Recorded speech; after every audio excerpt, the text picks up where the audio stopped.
I'm Ian Voparil, and I'll be moderating our first live panel of Possibility Ocean. I'd like to thank Craig McLean for his time and leadership in ocean science.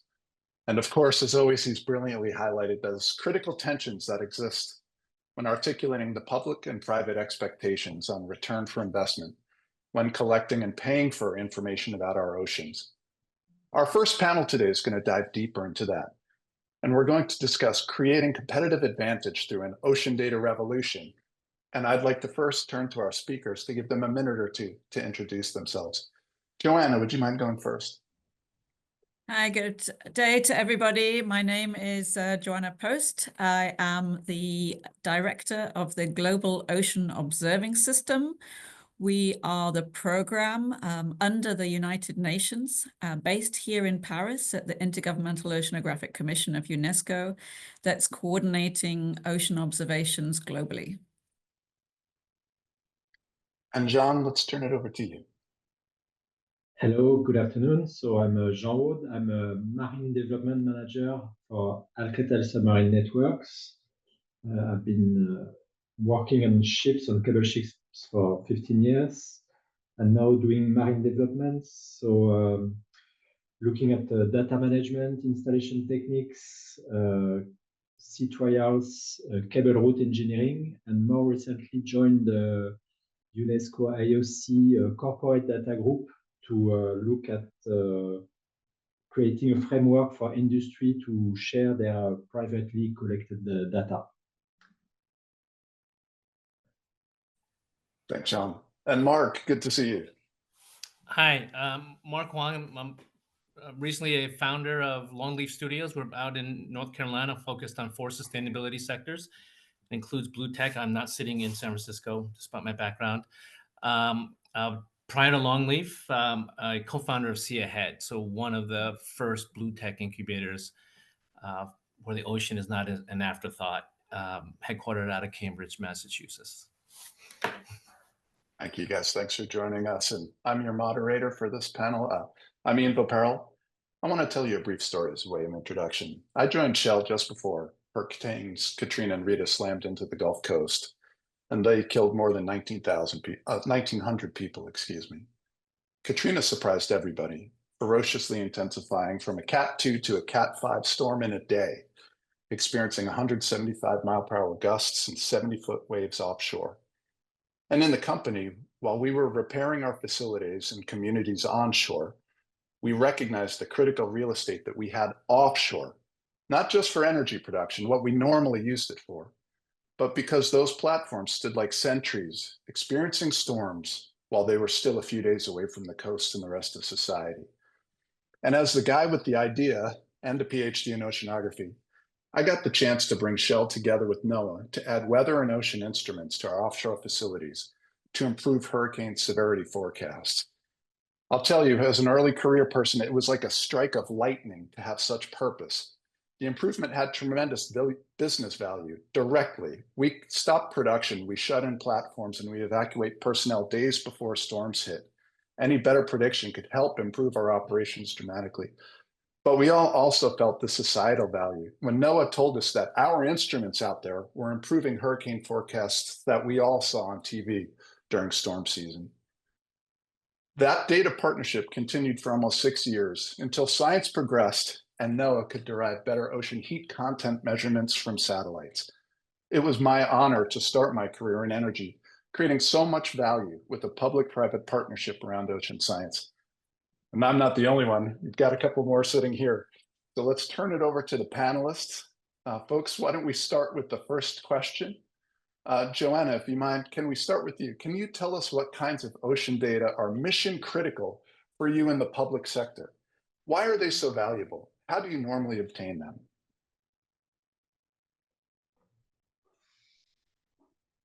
And if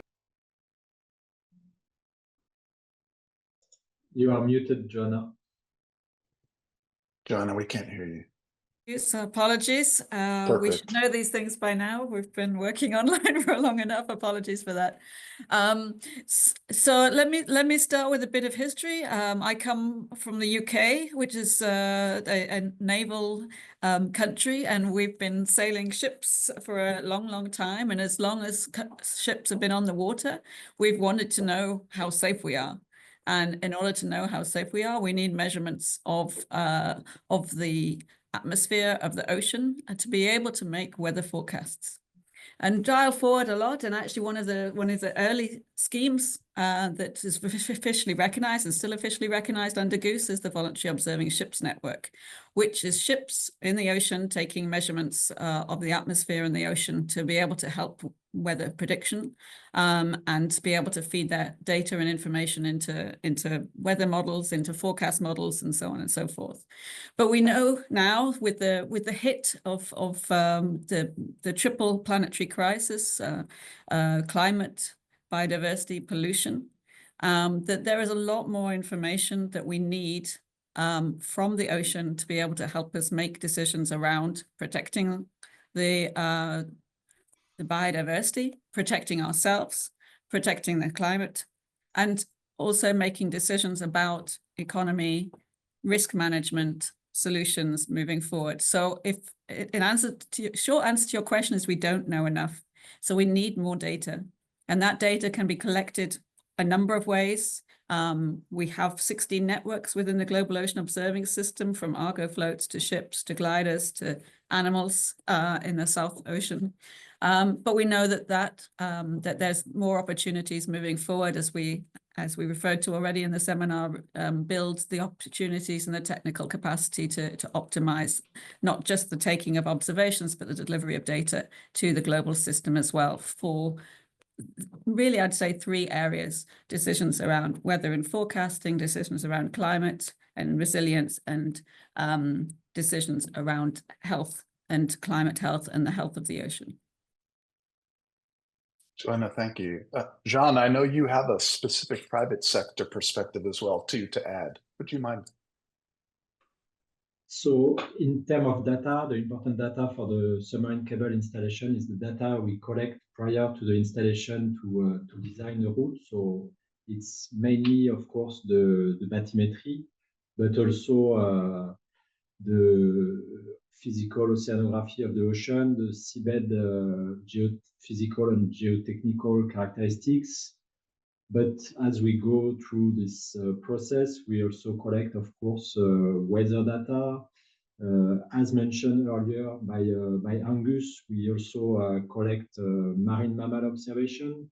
So some of this data we usually don't even save them after the process, and now we are in the process. We are trying to record them and to share them after the mission.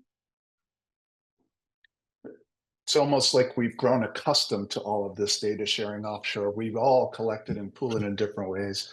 Mark, you've got a really interesting perspective with your generation of venture opportunities in the space. What do you find critically important that shows a lot of value?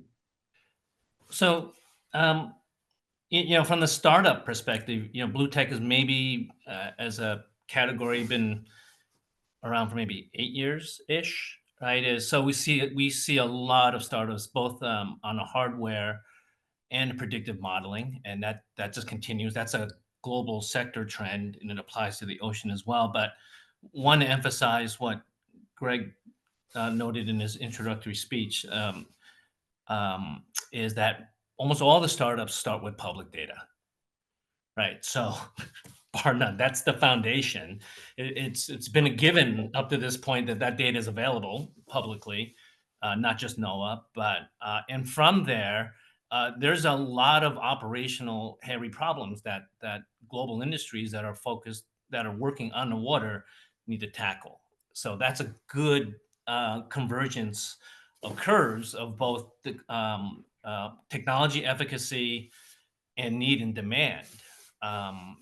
So we believe that trend will just continue. The tough part, though, is actually not necessarily a technology problem. It's you're bucking into certain sectors that have been analog for a very long time.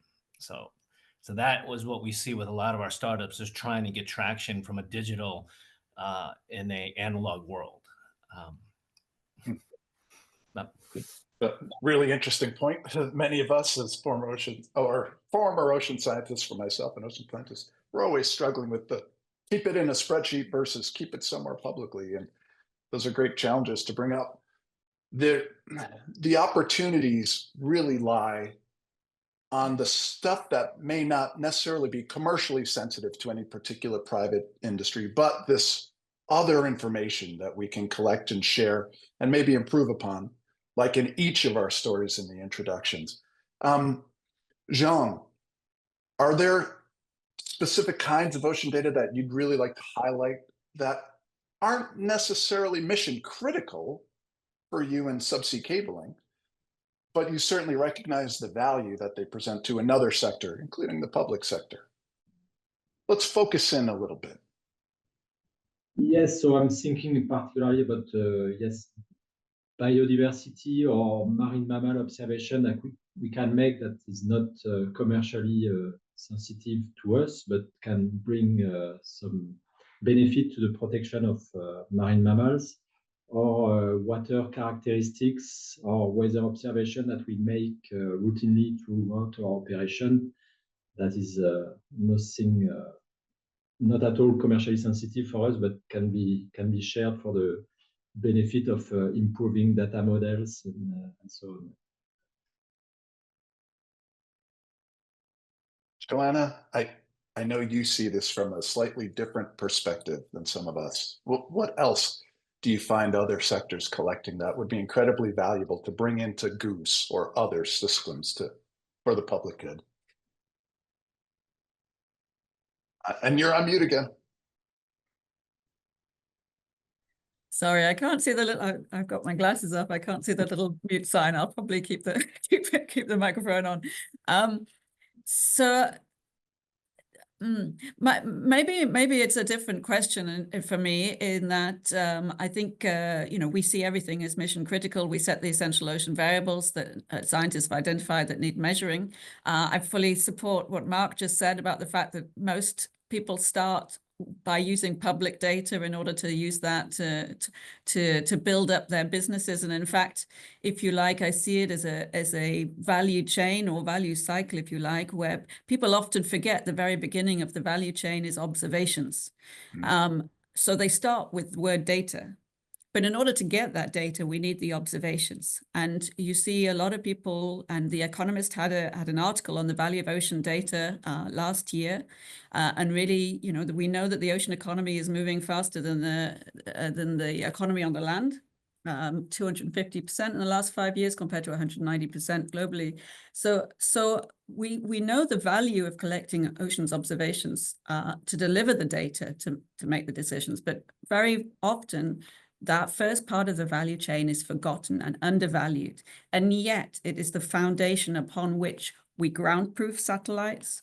We provide the data for models that Jean was just talking about. We understand the biodiversity of the ocean. People often forget we're looking at, all of these changes that are happening. We can provide the foundation from which you, the business people in the room, can build up services.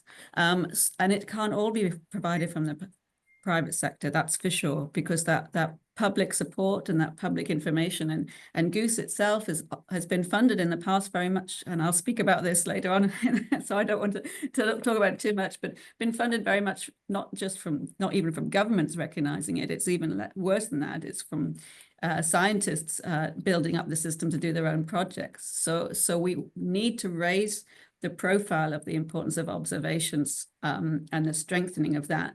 Because without that, disasters happen. You can choose what you like. The hurricane disaster that you referred to at the beginning, the tsunami of 2004, 20 years ago, there was no observation in the Indian Ocean on sea level. And so the disaster happened, and we don't want to get into a position where a disaster instigates more observations. We need to this recognition of the importance of investment in this important part of the first part of the value chain. Mark, did you want to add to that? Yeah, two thoughts is that one, as I noted earlier, with the advances in hardware and also the computing power. For example, right now, it's much more easier to get commercial satellite data, right? So now you have new data sets, and so that's really powerful by itself. And then the ability to correlate is also getting obviously more powerful. So historically siloed data sets for the first time can be correlated. I'll give one example we see with a startup. What happens inland, let's say with weather and farmer behavior and fertilizer, eventually goes out to sea. So from a predictive modeling perspective, can you integrate two historically not correlated, easily correlated parts of the world, the coast and 100 miles inland? And so another example is maybe just still a little bit ahead of the time, but you have the ability of, let's say, take a port. A lot of things are happening in a port. There's the ability right now to correlate, let's say, criteria emissions, taking trucking and shipping and doing predictive, saying not just carbon, but this is how your NOx and particulate matter is going to blow through a certain unfortunate neighborhood, let's say in 3 to 4 days. The end users, from our experience so far, are like, never thought we could do that. So that's where we are. But it's powerful, and even though the adoption rate may still be a little off, right? Yeah, I mean, we're each talking about these great opportunities that are being facilitated by improvements in data, improvements in observations, improvements in data analytics. And I wanted to circle back with a little bit of a quick story too, but then I want to talk a little bit about how we fund, because this is relevant to mine. You guys know I've worked for offshore energy, and I've done lots of greenfield work in new places around the world. And we often go, and one of the first things we do is try to understand the environment from an ecological perspective. And Jean, you mentioned marine mammals. And we go and we set hydrophones on the seafloor and we listen for marine mammals over the course of a couple of years to get a baseline understanding of their presence. And you'd be surprised that whenever we go somewhere new, we're always surprised to find marine mammals, whales, and other species present. Usually, and in some cases, that seems kind of new to the scientific understanding. And I used to just come up with the flippant saying this, we've never found a marine mammal when we didn't look for it. And we have the capability and the ability to look into the ocean at such a greater resolution and with so much more permanence that we can derive additional scientific value to help us guide business development, to help us guide societal protection, as we're all speaking to. And we get to that fundamental challenge. So what happens to that information now? How can we make it more widely accessible?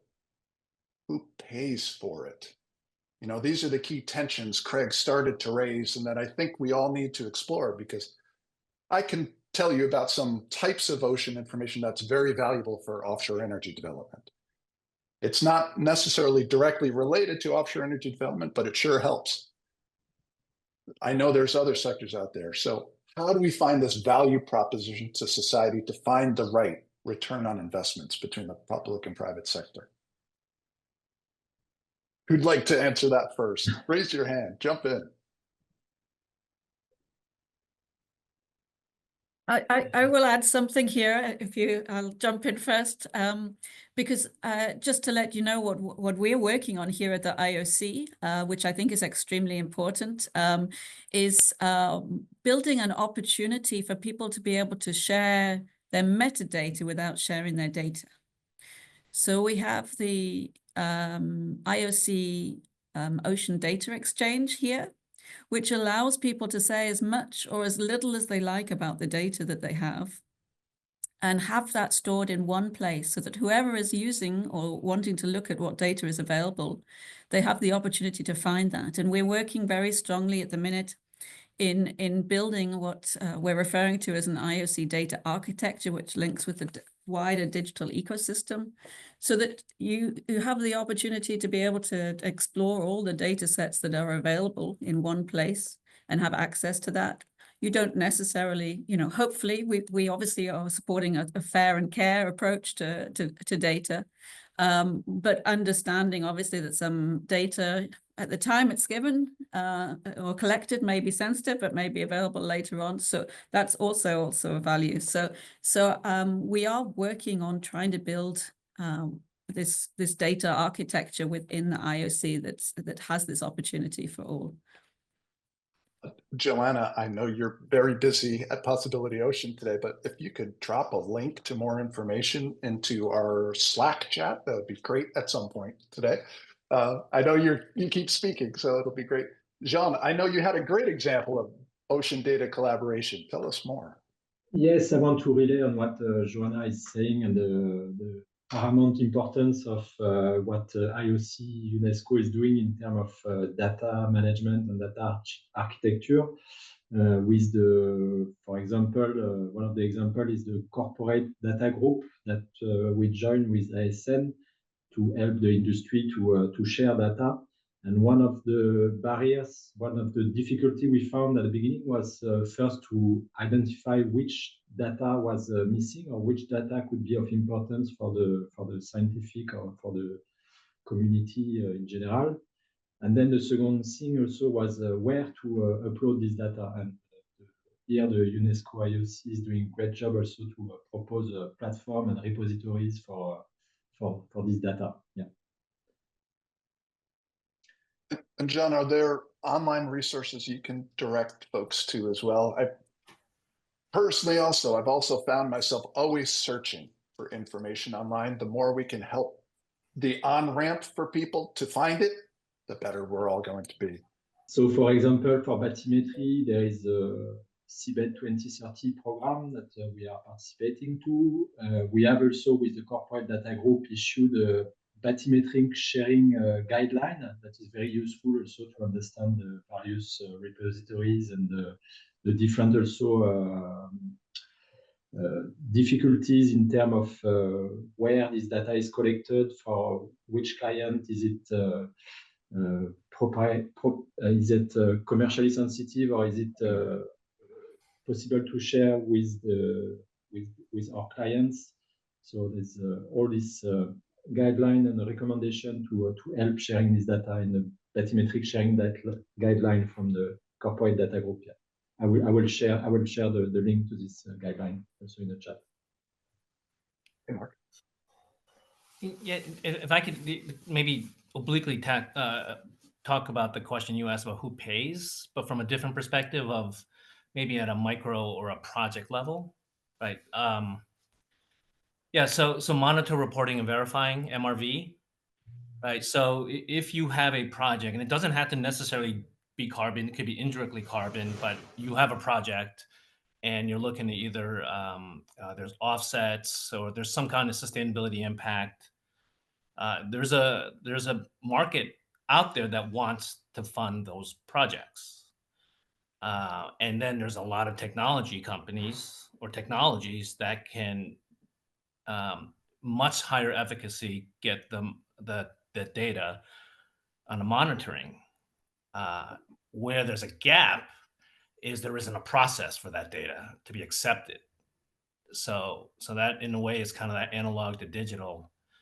That's a gap that still exists. So a lot not as many projects get funded. Nobody wants to be called greenwashing from the financing side, right? And they're very vulnerable to that if the MRV. So part of it is not necessarily a technology or a data question. It's a process implementation of how do you update, and that could also include permitting.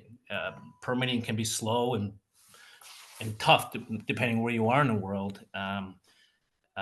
There could be the ability to gather much better predictive modeling and data, but is rhetorically, is there a process to update historical processes that have been analog and usually maybe even require like a wet soil sample? Right. I know what you mean. I mean, I've had a similar experience doing offshore energy development where we produced hundreds or thousands of pages of environmental information about a particular geography, right, where we were interested to go explore. And it's awfully hard for one head to keep hundreds or thousands of pages in its mind. And at some point, it also gets lost to the body of knowledge that we all share, unless there's really distinct action to go and somehow collect it and ensure that it gets into a place, often the scientific literature, at least, if not kind of an active database of ocean observations. But that's an extra effort that a lot of the private sector, I think, recognizes and tries to put some effort towards, although it's imperfect at times. Yeah, but if I could just once again to that point is, that's really hard for a private sector to tackle that, right? Because they don't write the processes and so maybe I didn't make my point of the summary point there is that if that gap is closed, the price, the value of that data and who will pay, the value is there, but who will pay will go up. That's my point. Right? Yeah, for sure. Tough gap. Right. Yeah, it takes some recognition to understand that by doing that extra effort, at some point it saves you money down the line. And I'll say I kind of slipped and called myself a former scientist at the beginning of this. And that's really because after my first 3 or 4 years in the energy industry, I never published a scientific paper again. And yet there's still a lot of value there. So it's one of these challenges that I think we can all even take a personal commitment to try to bridge. Joanna, I know you deal with this all the time. I mean, what are your thoughts? How do we all get better? I'm trying not to give you too much teasers into my final talk. But, come on, set it up. So, I mean, as Goose, we have essential ocean variables, which have very clear specifications. And we obviously work with best practices in the ocean. But I fully agree with Mark and what you were saying. I do think we need to move towards having clearer standardization of variables in the ocean. We're not there yet. But I do think that, you know, obviously the business sector works on ISO standards and other global standards. And I think there are levels that could be considered, obviously, because certain observation capabilities are different also for different countries. And that has to be very much taken on board. At the minute, it's a very Northern Hemisphere driven operation, but that doesn't need to be so, especially considering new technologies. So I think we have to evolve from essential ocean variables and to really having some better harmonization globally of standards of data so that people can really feed the same thing into the same system. We've also got the challenge of analog to data. You know, we need machine to machine delivery of information as well. There needs to be a better understanding of you know, that sort of like opportunities, so people can identify their data. They can according to certain standards, and they can decide themselves whether they want to share, what value would it be for them if they do share, and what they can use. But I still think ultimately we will end up with a certain amount of that data has to come from the public sector, because for societal good, weather forecasts, El Nino, monsoons, you know, service delivery that is really, you know, governments recognize is important, but there is an opportunity, I think, within that sphere to build standardization for data, but also for instrumentation as well, so that, you know, you have a sort of delivery there that's useful for all working on it. For sure, and certainly speaks to Mark's point about streamlining lots of different things, but streamlining the information collection, the sharing of information, the regulations that you need to address with that. It makes perfect sense. I recognize we're close to time. Jean, Mark, any final words?